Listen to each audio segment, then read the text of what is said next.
Hello, everybody. Thanks again for checking in. It's me again. I did a video giving you some tips as to how to screen a woman for a potential girlfriend, and I touched on 10 points briefly. And so this video, I'm going to explain in more detail. This is going to be the first point, which is your non-negotiables. What are they? These are the ones that defines who you are. Those are your core beliefs.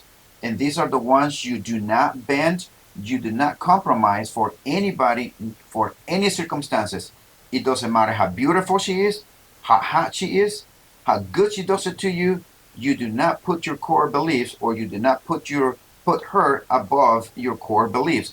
Do not do that. That's a recipe for disasters.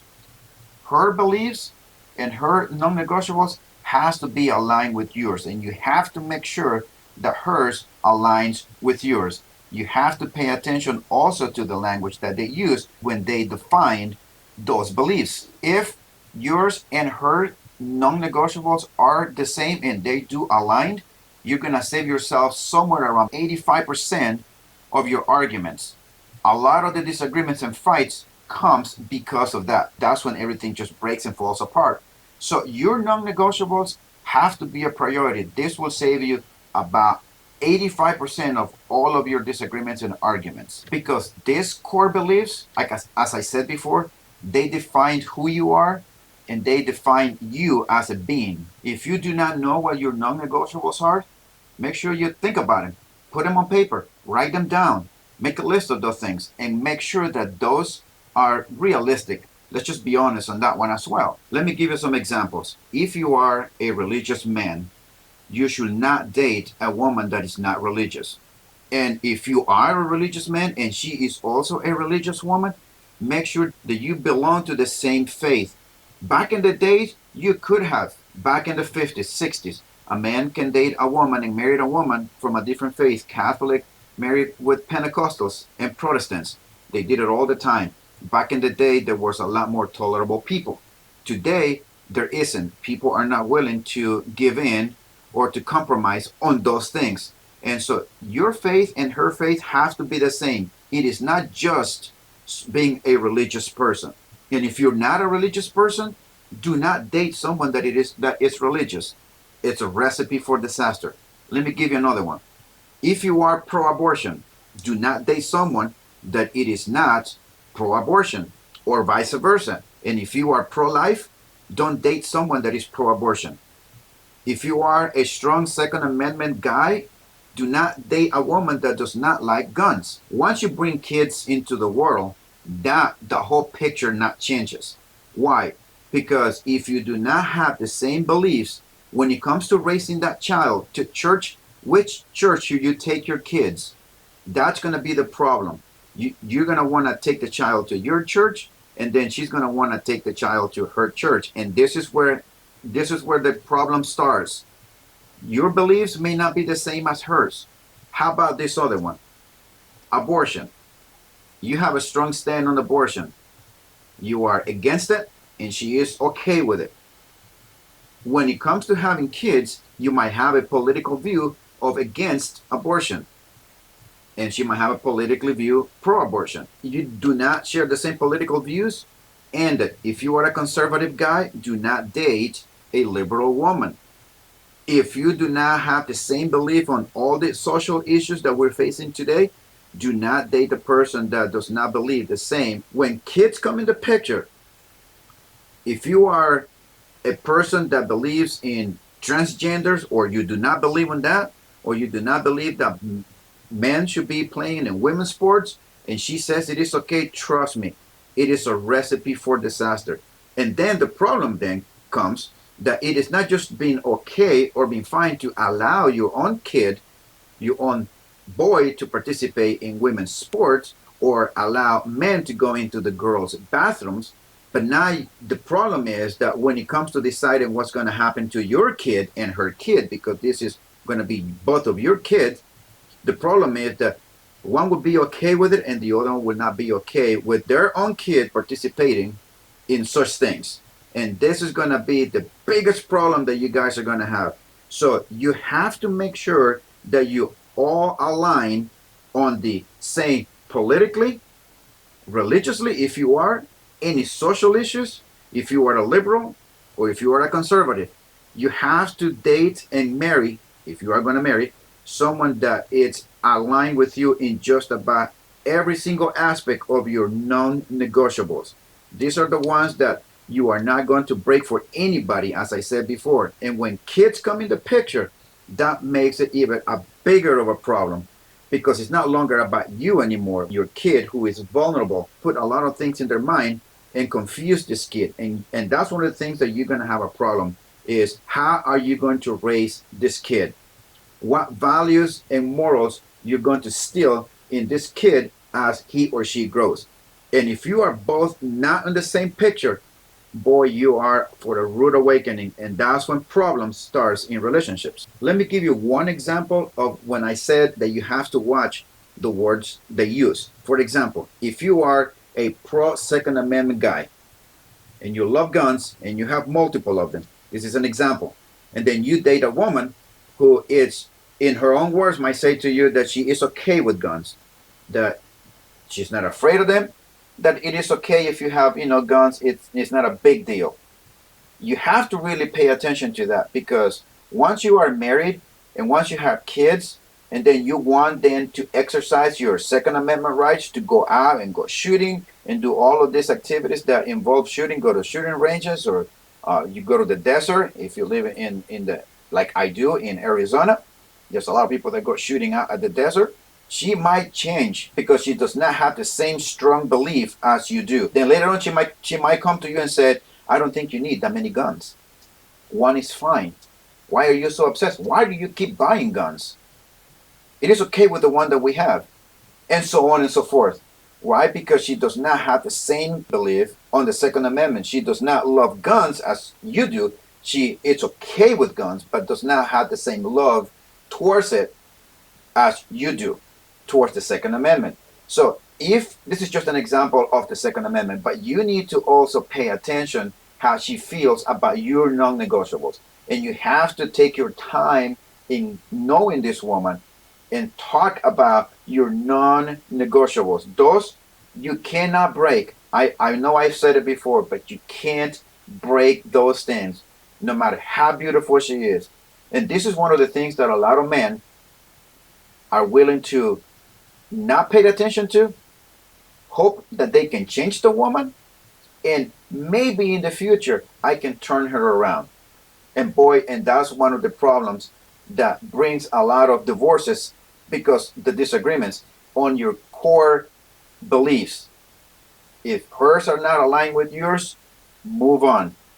You might be spending 5-6 months dating this woman, but if they are not alone, you might be even dating this woman for longer, a year or two. And if her beliefs are not the same as yours, end it. Sorry for wasting your time. I don't want to waste my time. I want to have someone that aligns with me. We're just not compatible. We both go our separate ways and end it. It's a lot easier for you in the long run. You're not going to face yourself, be in the court trying to deal with a divorce, and even worse when kids are involved. So if your non-negotiables are aligned and they are the same, you have a way, way, way higher chance of having a very stable relationship. And the chances of divorce are a lot less. The reason I said this is because I was watching a clip of a content creator that he was reacting to a woman that was giving some tips on relationship and marriage. And she was saying that if your core beliefs or your non-negotiables are not the same as hers, that it is okay to date and marry this person as long as you both respect each other's non-negotiables.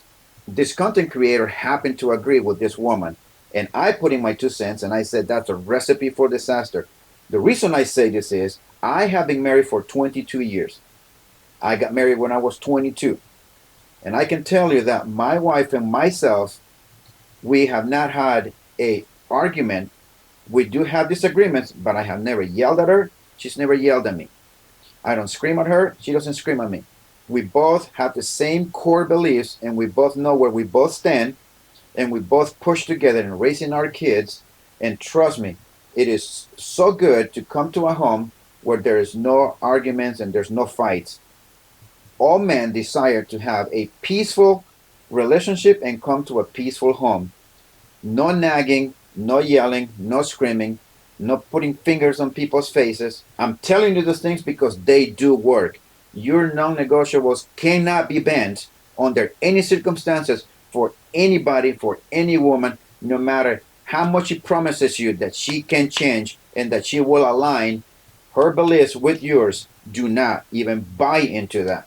Just let it go and move on. I remember having a conversation with my sister some 6, 7 years ago, and I was telling her that I have not had a single fight with my wife ever since we have been married. And she said to me, "Well, you must have a really boring relationship, a very boring marriage, because there's no argument, there's no fights. How can you do that?" And I was telling her, I said, "Well, you telling me that you and your husband and my brother-in-law, you guys argue and fight all the time?" When I tell him that I have not had a single fight, disagreements we have had, but we have not had a single fight. No yelling, no screaming, no cursing at each other either. We just solve our disagreements, very little we have had, on little things, trivial things, but not when it comes to raising kids, not when it comes to the major and the very important decisions for the home. We never argue, we never debate on those things. Money is another issue. We don't argue about money either. That is pretty interesting because we both have a rule that anything above $100 we need to consult with each other on spending whatever we're going to spend, and we have to talk about it before we go out and spend it. We both do that. That's a rule that we set for ourselves. So we hold each other accountable, and we hold ourselves accountable and hold ourselves to the same standard when it comes to spending money. And that's another big problem that can come when it comes to spending money as well. One other thing I'm going to give you, I know a lot of people may not like this, many people will disagree with this, but if you want to have a very strong, solid, successful marriage, I do not believe in having two separate accounts. I know a lot of people are going to be mad about it. They're going to start saying all kinds of things that they disagree, all of those things. But trust me, we do not have two separate checking accounts. We do not say, this is my money, this is your money. We also don't say, well, you're going to pay for this, or you're going to pay for this, or you pay these bills, or you pay these bills, and I pay these bills. No, it's not your or your. It is our bills. It is we pay for this. It is we. When I first got married, I did keep track of what was in the account, how much of that money in the account was mine and how much was hers.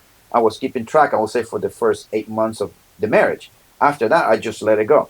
And so now we don't pay attention to that. That is how, in my opinion, a very strong, successful marriage remains strong, because you are no longer divided. You are supposed to be one. And that's how a marriage is supposed to work. You both are supposed to be one in every aspect. Some marriages, some couples really try to avoid talking about political issues because they know it's a hot subject. Why? Because they don't have the same beliefs when it comes to social issues and political issues, which is why I keep saying you both have to have the same political and social views and same religion as part, if those are your non-negotiables. In my case, I'm going to speak for myself. We talk about all of those subjects all the time. Political issues, social issues, and every other issue that society throws at us. We freely talk about all of those things and we feed off of each other. Why? Because we stand on the same ground. That is, if you guys, those of you who are not in the same boat that I am, you have no idea how peaceful and how beautiful it is that you can openly talk with your spouse or your girlfriend about this subject where you both believe the same thing and stand on the same ground. It's something that you are not afraid to even mention. No matter what subject it is, your non-negotiables are the ones that will direct your life and her life. And boy, you better have the same. I know I said it maybe 4 or 5 times, but damn, you have to have the same non-negotiables beliefs. You cannot negotiate that at all for anybody. And so I'm going to leave this video by telling you guys this. You need to take care of yourselves. Please be careful. When you date, pay attention. This will save you a lot. Be patient. Work on yourselves. Make a list of what your non-negotiables are. By yourselves. Write them down. Put them on paper. See what they are. And you make sure that your list, as I said at the very beginning of the video, that it is realistic. Don't put some unrealistic stuff as your non-negotiable. Be honest with yourself first and foremost. And you do that, you have a better chance of screening women, because this is one of the most important things that you will do when it comes to dating and when it comes to choosing your girlfriend or your wife. Your non-negotiables. That is it. I really, really hope that you guys find this video beneficial to you guys. Any questions? Hey, feel free to throw them in the comments. If you know anybody that may benefit from this, like I said before, bring them over here. Send them the link. And please, take your time when you're dating. Do not rush into it. It's not good. So, my advice, I hope it has done some good for you guys. And I hope that you guys take care of yourselves. Watch your six, and we'll see you next time.